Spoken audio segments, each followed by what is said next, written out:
Okay, so first thing first, I would ask if the food was decent. It's very delicious. Thank you so much. We did not push it around. No. It is gone. And I appreciate that. For everyone that was not here during lunch, can you all introduce yourselves? Oh, you want to go over? Sharon Horton. Okay. Caitlin Horton. Shannon Horton. Okay, and related? Oh, yeah, of course. No relation. Not. Just a coincidence. Yeah, I go around and find random things. Mother and grandmother. So, my grandmother, and then her mother, and then me. I don't know. My daughter. Yeah, there you go. Yep. And then in terms of roles, Oh, sure. I guess mother, grandmother. Yeah. Boss. Boss. Oh, the cost. Ultimate decision maker. I don't. Oh, Vineyard. Vineyard manager is what I like to be called. Okay, vineyard manager. Thank you. Winemaker. Winemaker. Whatever my mom tells me. Yeah, there you go. Fantastic. So we were. For a while, my business card said family representative. It did. Oh, it did. Like it really. Yeah.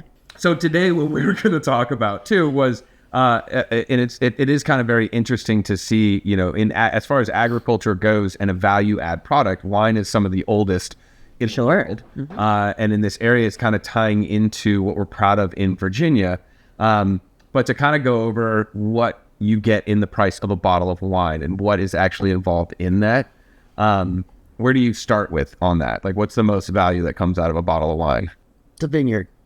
Well, is that the most in the value? Are you asking about like what makes it the best or what makes it the most expensive? No, in terms of just cost, like your wine itself is going to be like 30% of your cost. Sure. Your bottle, your cork, your branding. So the vineyard. Labor. Because everything that we do is all hand done. And there's not an automation except in her spraying program. It's all hand harvested. So different scales. So for you guys, in terms of labor cost and in terms of equipment, then too, are those things like shared equipment with other vineyard places, or you have to own all the equipment that you use to? We own it all. My own equipment, Dick. Right, and then I know for like agricultural commodity farms, like with wheat and stuff, a combine is your biggest piece of equipment. What kind of equipment do you guys usually factor into that? It would probably be our sprayers and tractors. Yeah, Be our biggest expenses. and not a combine size, No. And even actually We have to get real narrow tractors. So Right, to get through the rows. So labor and cost on that side too. And then what about in terms of the like bottling and packaging and those things? before 2020 was a lot different. Usually, generally, you're if you have tiers of wine, like expense wise, your $12 to $15 bottle of wine, your packaging, including your label, your cork, your capsule, and your bottle was probably, ooh, that's a nice bottle. It was probably about like $2 to $3. Sure. Right. Okay.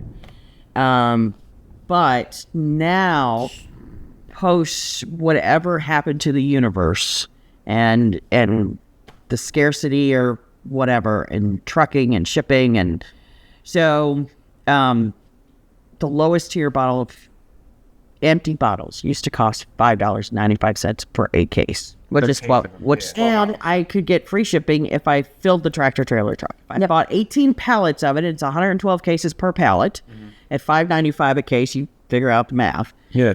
They wouldn't charge me shipping Or freight, as it was freight. called. They called it freight because I filled a whole 18-wheeler. Yep. Okay, now it is $9.95 to $10.95 for that case. And you think it's not the quality glass? No, glass is even worse. It is absolutely. They're blowing up on the bottling line. Oh, interesting. And then, and now you get charged for freight, where you never did when I didn't before. I could fill the 18-wheeler, bring down 4 18-wheelers. It doesn't matter. I get charged now by the pallet. Did anything else change too in terms of like cork, stickers, labels, stuff like that? Labels are awful. Labels went from a couple of cents a label up to double digits in cents. Like they would be 4 cents a label. Now it's 15 cents a label. And when you're talking 50,000, it makes a difference. Yes, So, we got- and like capsules, Yeah. we got rid of them. Yeah, we're not Capsules doing them. are just decorative. Yeah. They have nothing to do with the sealing of the bottle, keeping the seal, protecting it. I mean, that's not it. So we got rid of them. There's Yeah. like one wine we're going to keep, and then some specialty stuff for clients. but we're going to use out what we got, and then we're not ordering anymore. Now, at a lot of places that I've seen too and been at, where you have these mobile trailer trucks that show up and do all the bottling and the packaging. That's what we use. Is that standard for pretty much all wineries? Or I wouldn't say I that. would say the larger ones, anybody who's doing almost over 10 to 15,000, and they got their own. right? The price break, I think, is about But it's $1 million. I mean, one of those. well, and to maintain it. Yeah. Even if you only use it 4 weeks a year or whatever, some guy's gonna have to work full time to make sure that it works. So in terms of bottling and packaging, though, you had a lot of these like increases in the price. Sure. It doubled to tripled. What about in terms of like taxes, tariffs, other? I mean, what do you have to? When somebody makes a bottle of wine, what are you paying for like the label too, in terms of what you are able to write on there? So you can file your labels with the federal government, and that does not cost you anything except time. Yeah. Okay. And you have to follow their rules to the letter. Yes. You know, like they tell you this is what it means to put this word on there. Yeah, so I've always been fascinated by that too. Like once you start looking at certain words and terminologies on bottles, like what it actually means. So like the difference, I mean, early on it was more like, oh, what a vineyard was and what a winery was. Right. So what are the differences? So vineyards where you grow the grapes, and wineries where you make wine. Right. And then same thing in terms of like, how do I tell if that was actually grown where I'm at versus like, how do you read a label basically? So our label, it's bottled and produced by. That means the wine was in some way produced and then bottled in that facility. And then if you say produce, that you're mentioning too, or eating, that you can change. So you 1%. can buy bulk product that's already finished, bring it into your cellar, age it, or change it by 1 degree, like temperature, higher or lower. And then the federal government says, now you've produced it. Or you can like add sulfur to it. Yeah. I mean, Put it in a barrel for a month. or just change tanks. That's changing it. 1%. So how do I tell that if that grapes were grown? It's So you need to look more not at who bottled and produced it, but then you also need to look for the Appalachia. Like, does it say American? Does it say Washington?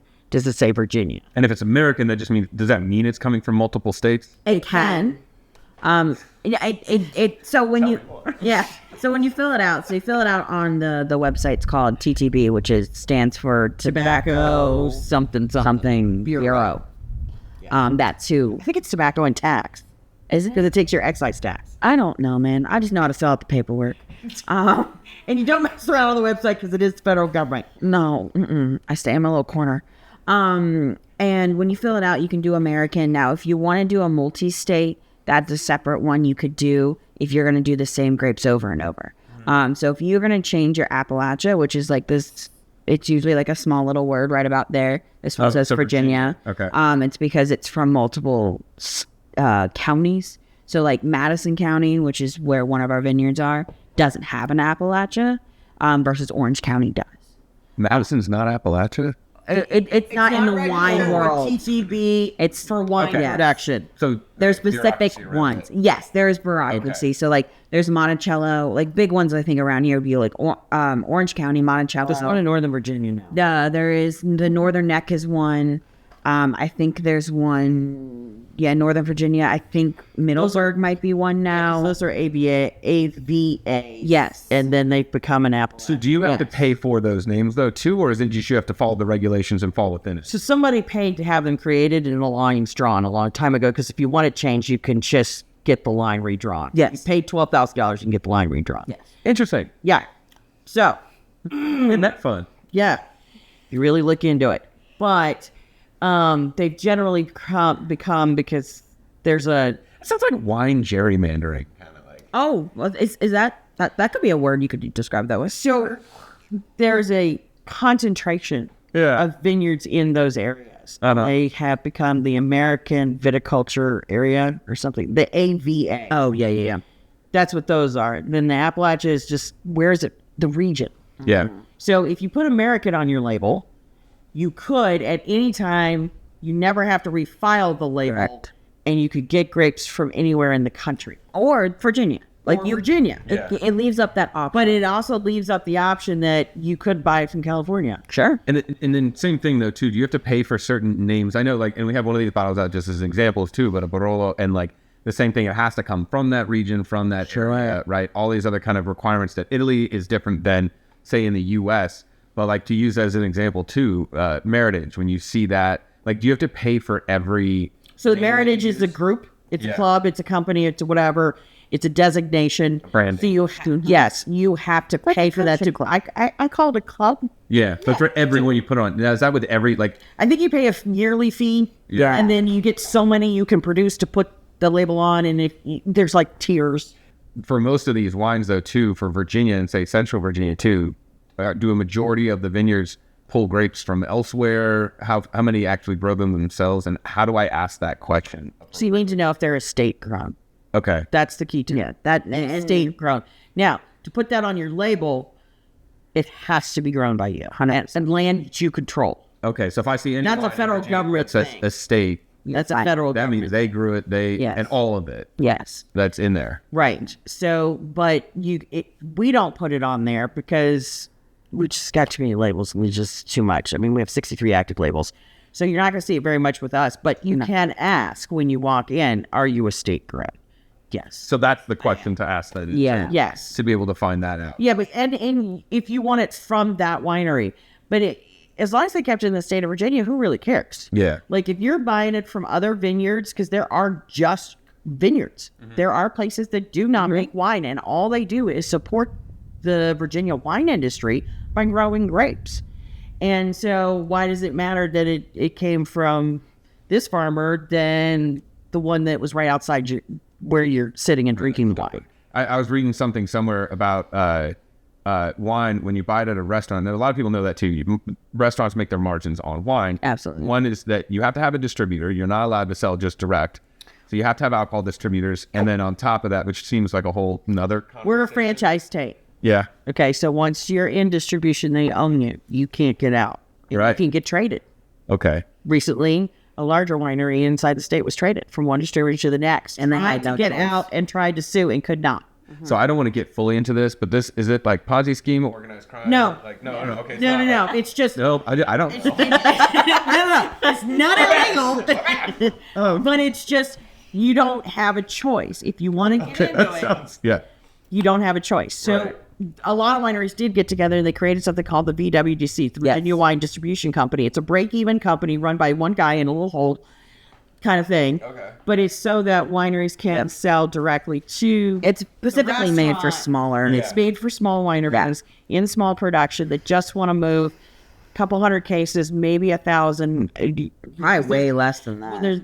There's a limit to a restaurant so that they can be in their local place. Yeah. And then the distributor, they have to cut the check to the distributor, and then the distributor cuts the winery delivers it.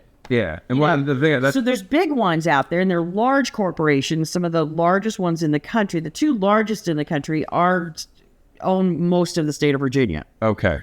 Okay, the two largest own the whole state of Virginia. There's some very minor ones that are also kind of a little bit encroaching, but they own certain counties. Yeah. And they're the ones that distribute into that county. Other distributors can come in. It is legal for another distributor to come in, but it's generally, and they're registered with the ABC. Yeah, you can look it's it all a up map, online. and you can look it up. Who's got what county, what district, who you need to call. And then when Yeah, like I said, it seems like it came out of like Prohibition era and then it became and I think they have a stranglehold. That we're a franchise state, and this is the consequences of a franchise state. So if I wanted to leave one of my distributors and give all those counties to the other distributor, I would have to pay that distributor 2.5 times their profit margin of my product for the last 2.5 years. and that's not considered extortion. No, that's a franchise state. It's law. Yeah, no, I mean, just because it's legalized doesn't it's mean just it's Virginia's state law. It's not a contract we signed. Nope. It's just if you get in distribution with these people, this is what happens because we are a franchise state. But once you do get it, let's say, into that restaurant, though, too, what I had always been taught was that a restaurant will, whatever they buy the bottle of wine for them, that's usually the cost of it per glass.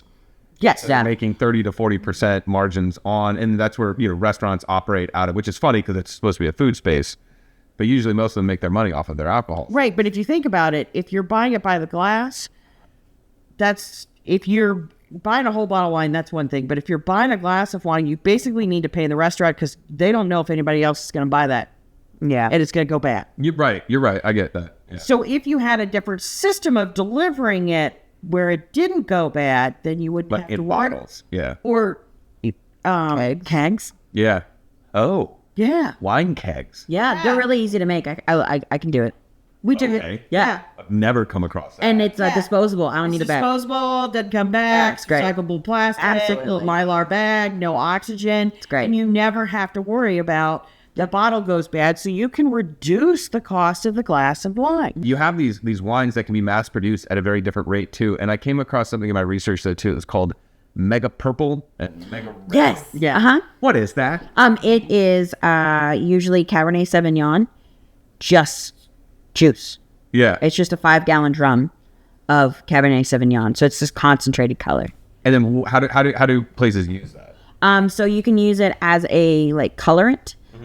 So if your Cabernet Franc came in a little pinky, because there was a hurricane or you need to pull it or whatever reason, and it just is a little pink and you don't want to make a rosé out of it, you could do Mega Purple.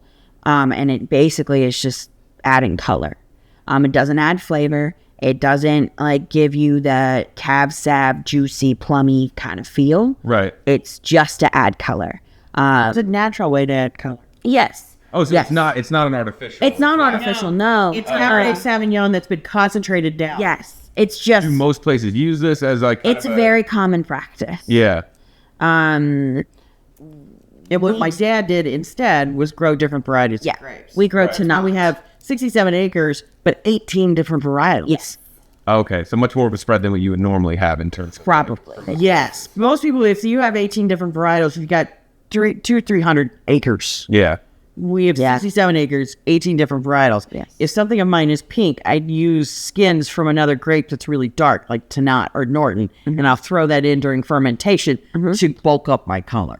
Gotcha. Okay, so then it'll change some of that. Yeah, and then you Yes. co-ferment it, and then Yeah. it helps with that coloring. But it doesn't give that. It doesn't impart the flavors Yeah. as much, it just helps with the color. That's really good to learn about because when you hear something like Mega Purple, It's not artificial. It is. Yeah, because as someone who's allergic to food coloring, it's not unsafe for me. And then there is you can get other ones that are we've gotten it in the past. Like I was reading old reports from the 90s of Syrah concentrate. You can do that too. But usually you would probably want to add that during fermentation because it comes in with a pretty high break or sugar content. So that's something that could be an added cost too. But then in anything else that we skipped on for these bottles too, and what goes into the cost. So when you're buying a bottle of wine, a majority of it you're Well, age is the other thing. Sure. time in storage. Yeah. Yeah, so Paying that's for- where I'm sitting on product, and I still got lights to pay. I still got to pay the light bill. Yeah. Yeah, it's this one. And, so that's why a lot of times wineries in Virginia have different business models. Sure. What supplements their income while they're aging something for 2 to 3 years. Right. So this bottle of wine that we have, this port, we've aged for 6 years. Gotcha. So I had no product for 6 years. Good questions that come out of this though too for people to be able to go in and ask about that too. Is this an estate wine too? Or can you just tell me about where were these grown? Sure. Is it something to you that it is a good thing that people are pulling from different areas? You're not just going to have it from because I think we over romanticize sometimes. This came from just this side of the hill. Yeah. And this what?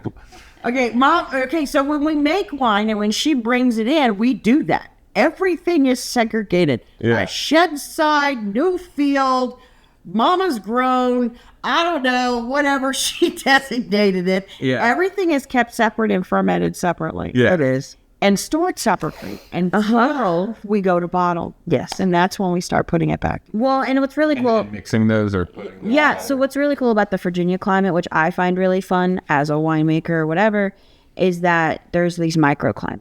yeah. So the Shenandoah Valley can do some really cool things with Cab Sav and Pinot Gris and That we can't. I can't. But they can. Yeah. But I can't, even though it's not that far. Yeah. To you has viticulture, has that become more labor intensive or less over time? More. More. And why? I don't know. The vines are older and they need more attention, it seems like. Yeah. And you lose so many vines and you got to start over and you got to replant. And you have to be out there every day and pay attention. It's like having 18 children. Yeah. They're different. Because I know They that. have different Yeah. personality. No, but just in terms of too, it does seem like everything around agriculture too has become far more automated. and everyone's looking for automation techniques and those things too. Does it feel like the more that you automate, you lose something, or? I would think you would lose it, a lot of the flavor.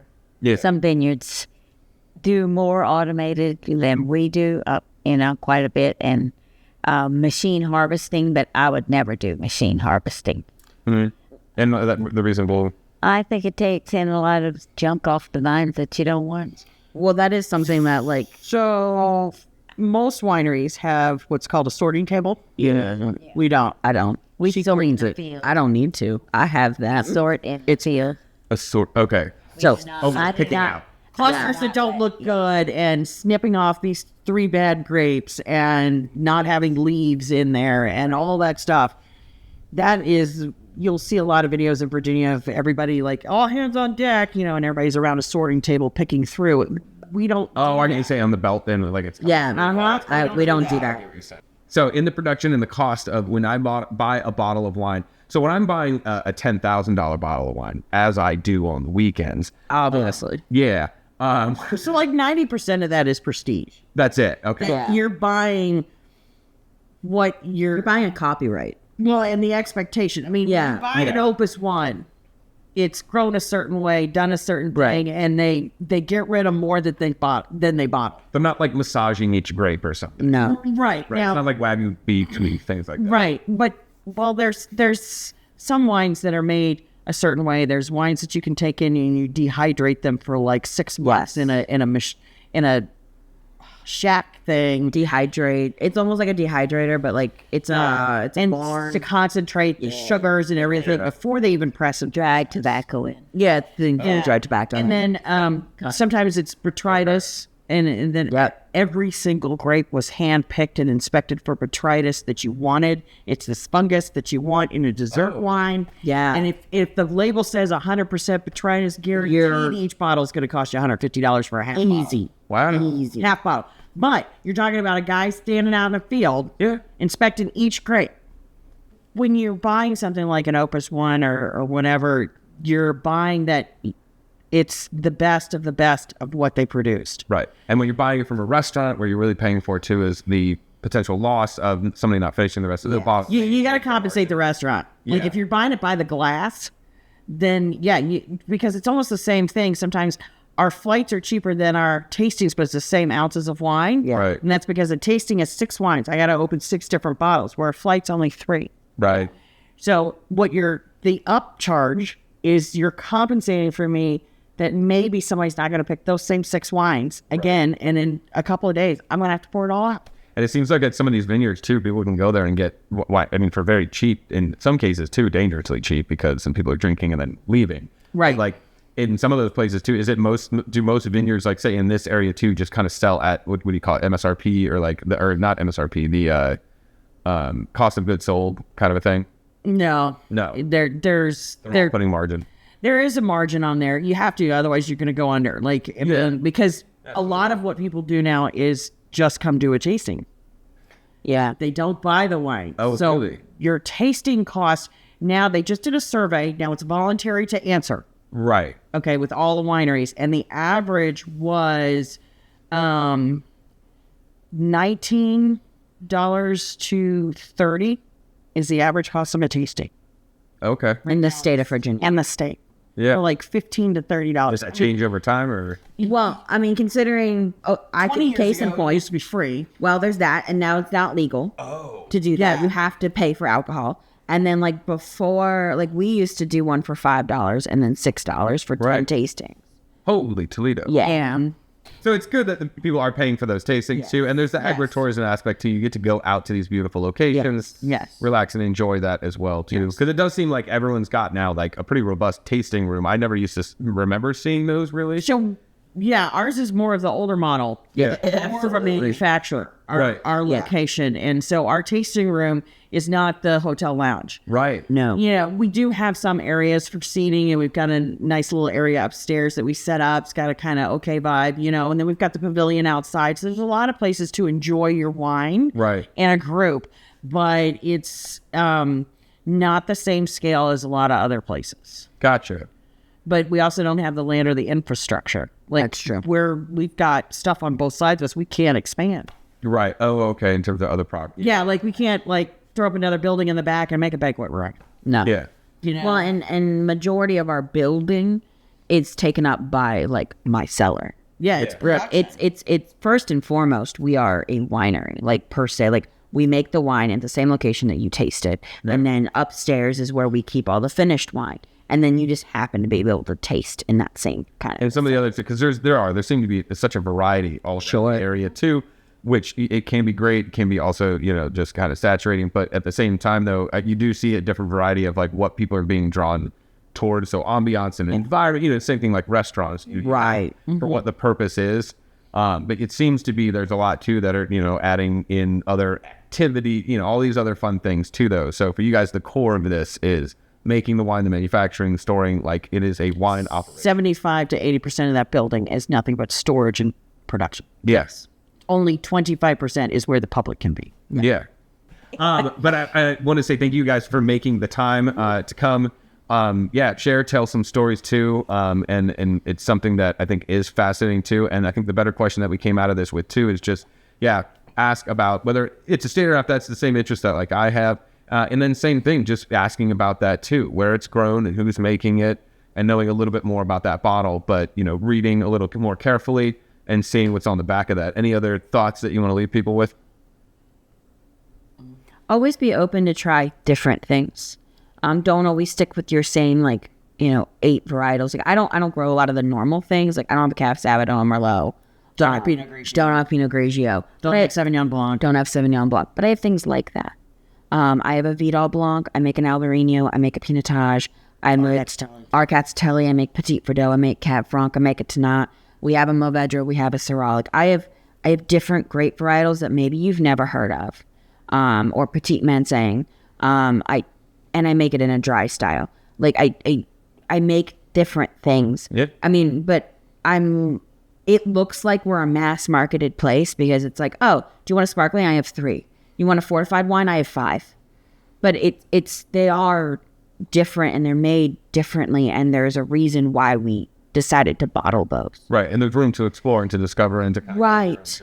Yeah, like I know off the cuff. But like when I started to drink elsewhere, besides like I was raised with these 18 varietals, and I was raised around Pinotage, Arcats-Telly. I didn't drink a Cabernet Sauvignon until I was in college. Well, I think it feeds into something bigger too, which is that there's a lot of excitement, or a lot of exciting things, not only in agriculture in Virginia, but specifically around growing grapes and, coming out of the shadow of some other states as well too, though, and some of that identity and identities becoming their own. Yeah. And with that comes kind of this discovery of finding out that, for the 4 or 5 that that's just a benchmark and a starting point. Absolutely. And now you can go out from there too and be able to find these other, nuances in that too and get to know Virginia a little bit better. Yeah, and I mean, there's grapes coming there's Arundel now being grown in the state and a bunch of other grapes that like we don't have, and I'm super excited to see what other grapes can be grown in this kind of soil. I know we're not going to expand personally, but I know there's other wineries that make a really good dry Chamberson if that's what you want, or make a really cool Arundel, or even know what an Arundel is, or that kind of stuff. Saperavi, love Saperavi. It's originally from the Republic of Georgia. It's like the red wine to the Arcats. That's the white, and that's super cool. And that's in our state, and that's where I like. Seems exciting. So if people wanted to come visit you guys too, where can they find you and how can they reach you? So we're at the winery, which is in Gordonsville area, and if you want to try our wine not at the winery, we're also in some ABC stores, some grocery stores, that kind of stuff. Hortonswine.com. So that Go to our website. Absolutely, you can order online. Call us up. We'll help you find your palate. Yeah, absolutely. That's the one thing that I like doing. Like even when customers come in and they're like, I don't know what I like. I'm like, how do you drink your coffee? Mm-hmm. And then I'll pick 6 wines and they go, how'd you do that? Okay. Because how you drink your coffee will tell me how you like your wine. Yeah, it's your tannin level. Yeah. And that's interesting. I've never heard that. Yeah, I'll be able to find it. It's whether you're a latte person or a double shot espresso, or if you're funny. I can figure it out. Yeah. Or if you like jasmine green tea. All right. I was just gonna ask. I was like, what if I'm a tea drinker? Well, Yeah, again, no, that's a tannin I got you. level. Because there's still tannins in there. Yeah, so I'll ask people that when they come in, they're like, I have no idea what I like, and they can't even tell me like one name brand. I'll ask them how they drink their coffee or tea. Yeah, you do a crossover for it. Yeah, and then I'll pick out the 6. All right. Well, thank you all very much. I really appreciate it. I'll look forward to the next time we see each other.